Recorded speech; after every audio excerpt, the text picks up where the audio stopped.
পরিপূর্ণভাবে ইসলামে দাখিল হওয়ার ক্ষেত্রে আমাদের যে কাজ করতে হবে সেটি হলো সকল প্রকার বান্দার হক আমাদেরকে আদায় করতে হবে।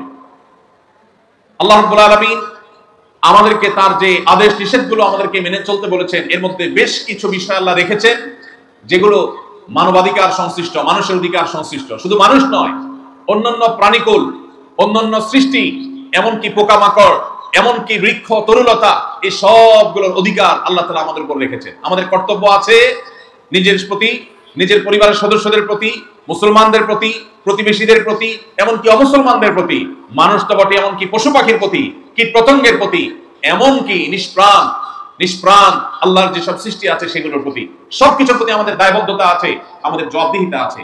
আপনি নামাজ ভালো পড়লেন, মুসলমান হিসাবে আপনি ভালো হওয়ার চেষ্টা করলেন, ইমানটাকেও খাঁটি করলেন, কিন্তু আপনি মানুষের অধিকার নষ্ট করলেন, মানুষের হক নষ্ট করলেন, মানুষকে কষ্ট দিলেন, মানুষ প্রতি জুলুম করলেন, মানুষের হক মেরে খাইলেন, মানুষের টাকা মেরে দিলেন। আপনি ব্যবসা করতে গিয়ে 2 নম্বরই কাজ করলেন, ক্রেতা হয়ে যখন গিয়েছেন তখনও আপনি খারাপ কাজ করেছেন।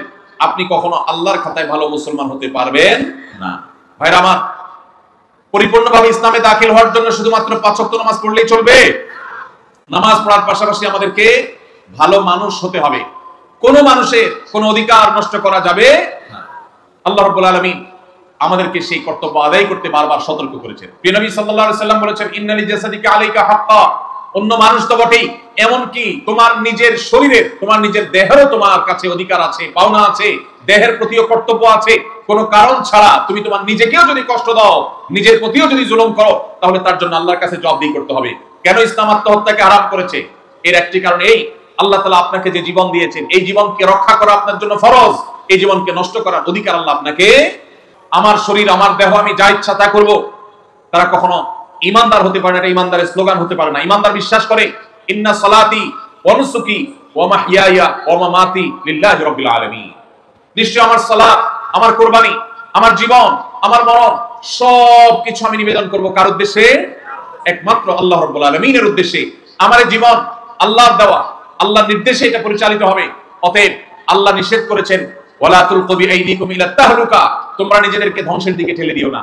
আমাদের অনেক যুবক ভাইরা আছেন, তারা কোনো পেরেশানিতে পড়লে, কখনো ডিপ্রেশন দেখা দিলে, দুশ্চিন্তা হলে, পরীক্ষাটা খারাপ হলে, অনেক ভাইরা আছেন ব্যবসায় কোনো রকম দুঃসংবাদ আসলে, কোন রকম লস দেখা দিলে, ধার দেনা হয়ে গেলে মনে হয় যে দেয়ালে পিঠ ঠেকে গেছে, মানুষের সামনে কিভাবে মুখ দেখাবো, কিভাবে আমি ঘুরে দাঁড়াবো, তখন তারা অনেক সময় আত্মহত্যার পথে পা বাড়ায়। নবী করিম সাল্লাল্লাহু আলাইহি সাল্লাম পরিষ্কারভাবে জানিয়েছেন, যেই ব্যক্তি নিজেকে আত্মহত্যা করবে কোনো উপায়ে, কিয়ামতের দিন আল্লাহ রাব্বুল আলামিন তাকে সেই উপায়ের শাস্তি দিতে থাকবেন। এবং আত্মহত্যা করাকে ইসলাম হারাম করেছে, কারণ অন্য মানুষ তো বটেই, আপনি নিজের অধিকার নিজে নষ্ট করবেন, নিজের শরীরকে কষ্ট দিবেন, নিজের জীবনকে আপনি ধ্বংস করবেন, আত্মহত্যার পথে পা বাড়াবেন। আত্মহত্যা করে দুনিয়ার কষ্ট এবং গ্লানি থেকে আপনি বাঁচতে চাইছেন, অথচ আত্মহত্যা করে কিয়ামতের ময়দানে আরো বেশি গ্লানি, আরো বড় আযাব আপনার জন্য অপেক্ষা করছে। আল্লাহ তাআলা আমাদের সবাইকে আল্লাহর সমস্ত আদেশ নিষেধগুলোকে মেনে চলার তৌফিক দান করুন। কারোর উপকার করতে পারি আর না পারি, আমার দ্বারা কারোর কোনো ক্ষতি হবে না, আমি কারোর কষ্টের কারণ হব না, আমি কারোর দুঃখের কারণ হব না, আমি কোনো অধিকার নষ্ট করব না কারোর। এমনকি নবী করিম সাল্লাল্লাহু আলাইহি সাল্লাম রাস্তার অধিকারের কথা বলেছেন। তিনি বলেছেন, ইয়্যাকুম ওয়াল জুলুস আলা তারিক, তোমরা কেউ পথ দখল করবে না, রাস্তা দখল করবে না, রাস্তায় বসে পড়বে না। কেন? কারণ তুমি যদি রাস্তা দখল করে ফেলো, ফুটপাতে দোকান দিয়ে বসো, বাইক নিয়ে তুমি মানুষ চলাচলের পথে উঠে যাও, রাস্তা যেখানে সেখানে বাইক পার্কিং করে রাখো, রিকশা পার্কিং করে রাখো, তুমি দখল করে রাখো, দোকানদার ভাই যদি ওই জায়গাটাতে মাল রেখে দখল করে রাখেন, তাহলে মানুষের অধিকার নষ্ট হবে কি হবে না? রাস্তাটা কি কারোর একক না সবার? তাহলে আমি যদি আমার দোকানের সামনে মালটাল দিয়ে রাস্তার জায়গাটা দখল করে রাখি, এই কাজটা কি হালাল হবে না হারাম হবে? অনেক মুসলমান ভাইরা আছেন, এই চিন্তাও মাথায় আসে না। 10 বছর, 20 বছর, 30 বছর দোকানদারি করছেন, তার দোকানের সামনে 2 ফিট, 4 ফিট, 5 ফিট জায়গা তিনি দখল করে রেখেছেন। কিছে? তিনি হয়তো মাল সামানা রেখেছেন, তিনি হয়তো আলাদা সেখানে সামিয়ানা টাঙিয়ে অথবা প্লাস্টিক টাঙিয়ে সেখানে তিনি জিনিসপত্র রেখে কেনাবেচা করছেন।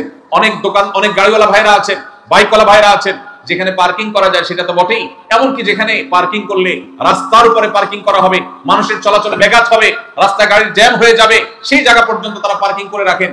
এই সেন্সই আমাদের মধ্যে নাই যে আমরা গুনাহ করছি, আমরা নাজায়েজ কাজ করছি, আমরা যারা পথে চলাচল করবে তাদের অধিকার নষ্ট করছি, এই সেন্স পর্যন্ত নাই।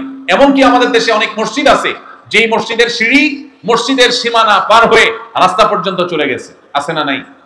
অনেক মসজিদ আছে, বিশেষ করে শহরে দেখা যায়, ঢাকা শহরে, যে মসজিদের সীমানা এটা পার হয়ে রাস্তায় 2 ধাপ 3 ধাপ সিঁড়ি চলে গেছে। অনেক বাড়িওয়ালা আছে ঢাকা শহরে, এমনকি গ্রামেও, যারা নিজেদের বাড়িতে উঠার জন্য স্লোপ করে দিয়েছেন গাড়ি বাইক তোলার জন্য, রাস্তার 1 বিঘত 2 বিঘত 1 ফিট 2 ফিট জায়গা দখল করে ফেলেছেন। এটা কি হালাল না হারাম? হারাম। ভাইরা আমার, আমরা যদি শুধুমাত্র মানুষের অধিকার সম্পর্কে সচেতন হই, আমাদের সমাজটা জান্নাত হয়ে যাবে ইনশাআল্লাহ। আমাদের সমাজে আজ নামাজি মুসলমান পাওয়া যায়, কিন্তু আমরা যেভাবে পারি অন্যের হক নষ্ট করি। আমরা অনেকে মনে করি হক নষ্ট করা মানে শুধুমাত্র টাকা মেরে খাওয়া। আমরা অনেকে মনে করি হক নষ্ট করা মানে কারোর জমি মেরে খাওয়া। ভাইরা আমার, হক মারার যে কত সহস্র পথ আছে আমরা সেটা অনেকেই জানি না।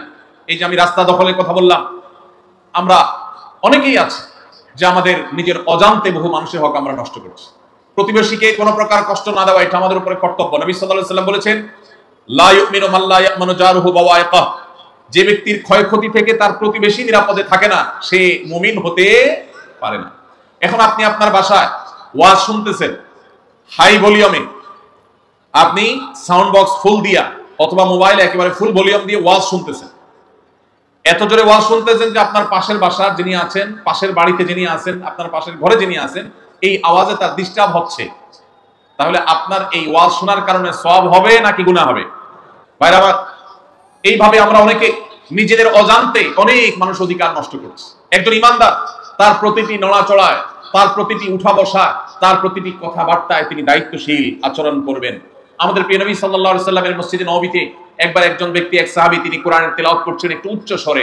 নবীজি সাল্লাল্লাহু আলাইহি ওয়াসাল্লাম তখন তাকে বললেন, তুমি কোরআন তেলাওয়াত করে যে আল্লাহকে শোনাতে চাচ্ছ সেই আল্লাহ তাআলা বধির না, তিনি আস্তে পড়লেও শুনেন, তুমি কেন জোরে পড়ছো? আরেকজনের ডিস্টার্ব হচ্ছে।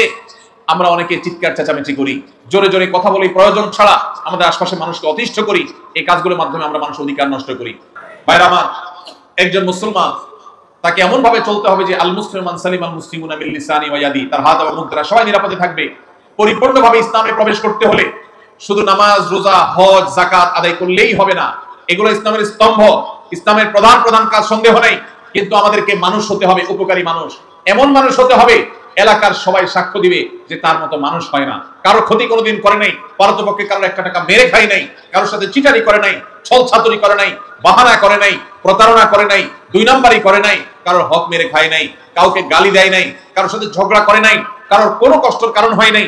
এই রকম সার্টিফিকেট আপনার সমাজ থেকে যদি আপনি আদায় করতে পারেন, মানুষ যদি আপনাকে সেটা বলার মতো জীবন গঠন করতে পারেন, তাহলে আপনি হলেন সেই মুসলমান যেই মুসলমানের জন্য আল্লাহ জান্নাতুল ফেরদাউসকে তৈরি করেছেন, যে মুসলমানের জন্য সব সুসংবাদ কোরআনে রয়েছে। সেই মুসলমান হতে হলে আমাদেরকে অধিকার সচেতন হতে হবে। আল্লাহ আমাদের সবাইকে মানুষের অধিকার সম্পর্কে সচেতন হওয়ার তৌফিক দান করুন।